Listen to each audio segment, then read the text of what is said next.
Good morning and good evening, depending on where you're watching me from. Once again, this is Philip Mwangi. I'm bringing you the program about building strong and lasting relationships, especially in a marriage setup. I want to thank you for all of us that have been watching my videos and liking them and sharing with others and sending me your comments. I don't take it for granted for you having to take up your time to be able to watch my videos. It encourages me when I see people view, when I see people comment, when I see people share. It encourages me to continue with this series about building a strong and long-lasting marriage relationships. Today, I want to talk about a concept that was developed by a gentleman called Gary Chapman, and it's what commonly known as 5 love languages. Gary Chapman developed those 5 love languages, and you may wonder or ask yourself, why are those love languages important to you as a person who is in a relationship, who is in a couple? The importance of understanding the love languages helps you to be able to, one, identify your love language. You identify your love language, the language through which you appreciate when love is expressed to you in that manner. We'll go into details to be able to understand this concept. So going through these 5 love languages, it is going to help you to be able to identify which is your love language. Once you identify your love language, learn your partner's love language. And once you learn your partner's love language, be intentional, be deliberate in expressing the love language of your partner. Let us go through those love languages one by one, and I'm sure you'll be able to understand what I'm talking about. The first love language you're going to talk about, courtesy, of course, of Gary Chapman, there are people who appreciate the words of affirmation. This is the language that is used when you speak a word, when you write a word to express your love, your appreciation of them, or even a word of encouragement. There are people who really love that. Okay, and let me give you an example to be able to understand. You can tell someone, I appreciate the way you cook food. I appreciate the way you present dinner or supper. I appreciate the way you take care of me as your partner. You know, those words of compliment. There are people who really appreciate when they receive those words of affirmation. Yeah. And then, of course, speaking words of encouragement to that person really makes that person very, very happy.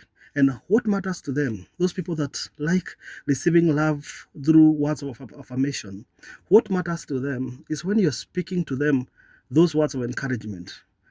Everything matters, including your tone and how sincere you are.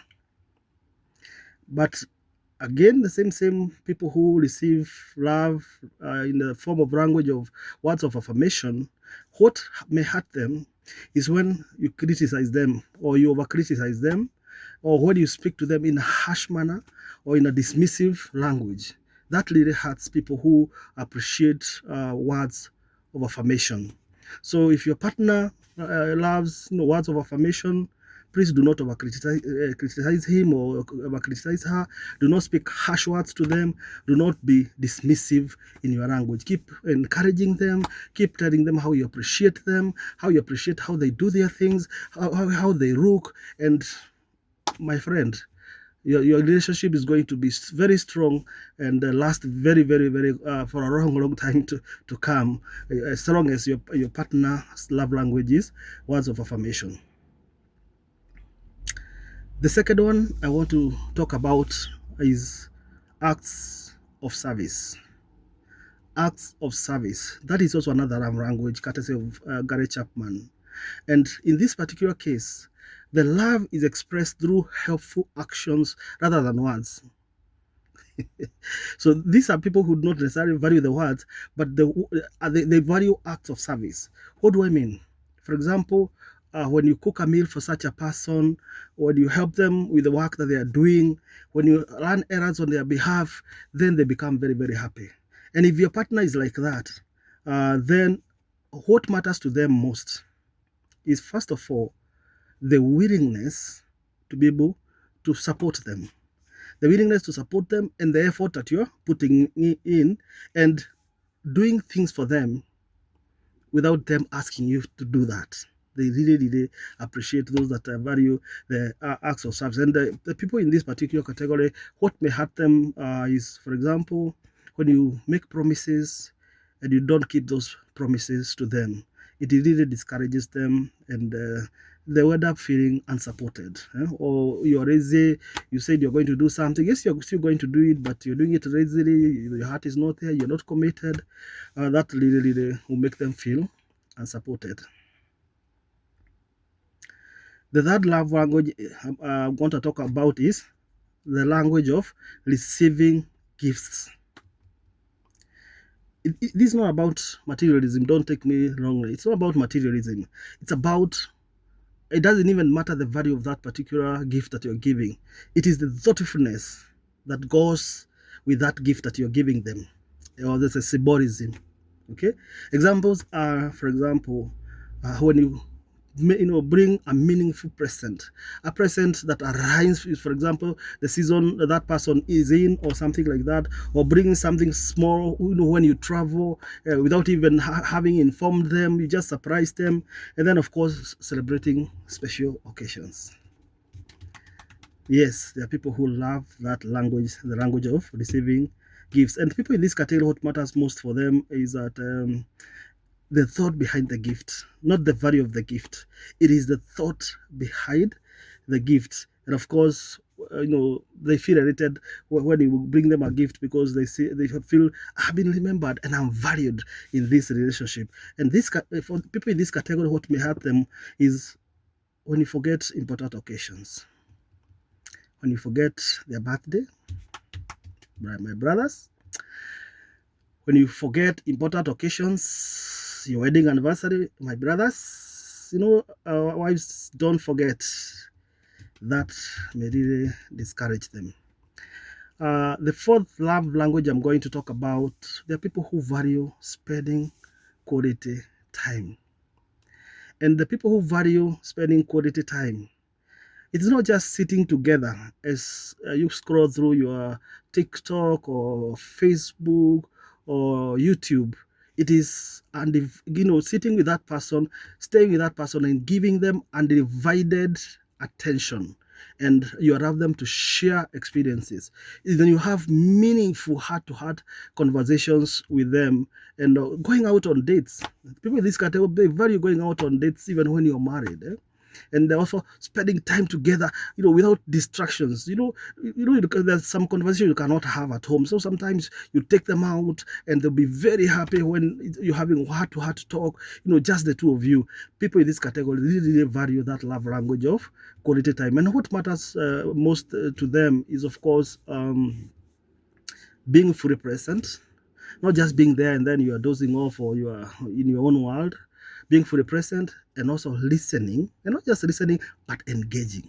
So you are being responsive, even when you're having that heart-to-heart conversation. And what hurt people in this category is when you're distracted.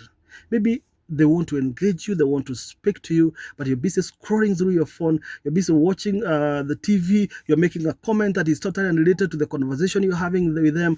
That really discourages them. So that is the love language of quality time.